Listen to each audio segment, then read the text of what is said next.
মাটির বিভিন্ন শৌখিন দ্রব্য যেগুলো আছে সেগুলো দিয়ে আমরা আমাদের এবার সজ্জা করছি।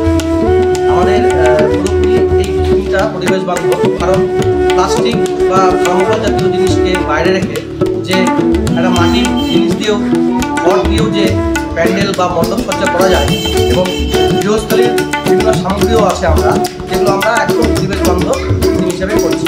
আর একটা জিনিস আমরা বলতে চাচ্ছি যে দেখুন আস্তে আস্তে মাটির পাত্রে প্রায় লুপ্তই হয়ে গেছে, এই জিনিসগুলো থাকছে না। তো মৃৎশিল্পী যারা বা মৎস্য বা যারা মাটির জিনিস তৈরি করে তাদেরও জীবিকার একটা বিশাল পরিবর্তন চলে আসছে। তারা মাটির কাছে, এটা আমাদের ভারতবর্ষের এবং তথা বাংলা প্রচুর ঐতিহ্যশালী একটা বহু পুরানো প্রাচীন একটা সামগ্রী, যেটা আমাদের বহু কাল ধরে রপ্তানিও হয় বিভিন্ন দেশে। সেই জিনিসটা কিন্তু আস্তে আস্তে আমরা হারিয়ে ফেলছি।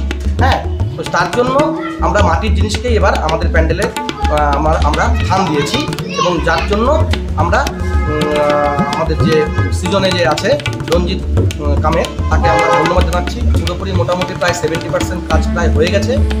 আমরা আশা করছি যে দর্শকের মন কাড়বে।